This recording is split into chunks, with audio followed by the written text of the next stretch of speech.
Hello everyone, ये हमारे Akhilesh Kashyap writer vlogs है। देखिए हमारे पंकज भैया हैं, ये हम हैं।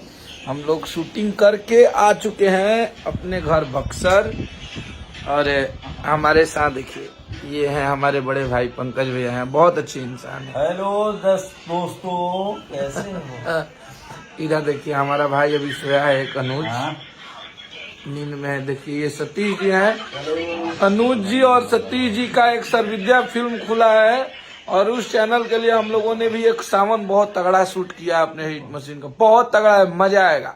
अब आप लोग बताएं सबे कि पहला गाना ईरान के लिए अवल जाओ कि एक बहुत तगड़ा गाना आप सब खाती और अपना अंदाज में अन्नपूर्णा फिल्म खाती हम लिख ले बनी, जो कि डीजे सॉन्ग रही और एकदम था कि फिर नाचे के बाद फिर बैठे के बाद फिर नाचे के बाद बहुत तगड़ा बनी ले बनी और फुल टू फुल डीजे। और ये वादा बा आप सबसे कि बहुत ज्यादा पसंद आई और बहुत ज्यादा ओकरा के आशीर्वाद प्यार आप सब देव जाए।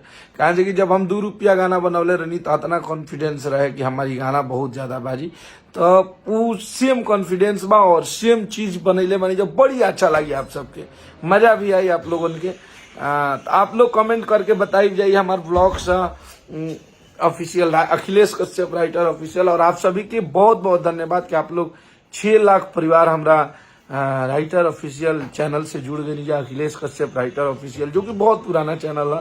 और एक पर विशेष करके आप लोग जितना लोग जुड़ल बनी जा तो हमारा कम वीडियो आवत रहा, तो अब आप सबके बीच में हमेशा रोज अपडेट रही, 1-2 वीडियो जरूर रही, आप सबके मजा आई। कैसे कि हम कालू अपन चैनल देखत रही तो वो चैनल पे तो आज से 5 साल पहले के भी वीडियो अपलोड बा और आप सबके हर अपडेट हम बतावत रही यहाँ आके।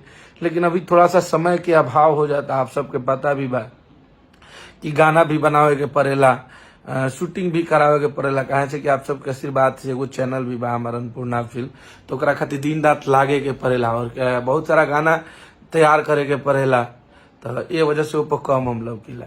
देखिए हमारे पंकज भी हैं, क्या बोलने वाले हैं सावन में इस बार? धूल उड़ा दिन सा आओगे पर बहुत मजबूत गाना बनल बा और आप सबके मजा भी आई। बहुत तगड़ा तगड़ा शूट किए हैं हम लोग और बहुत तगड़ा तगड़ा गाना गाए।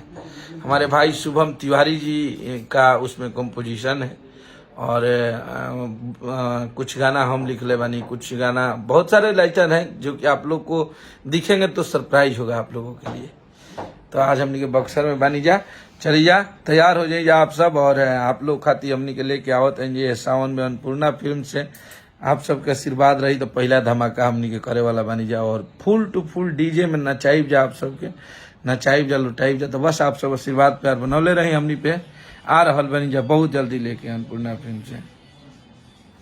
नमस्ते कीजिए सभी को पंकज भैया।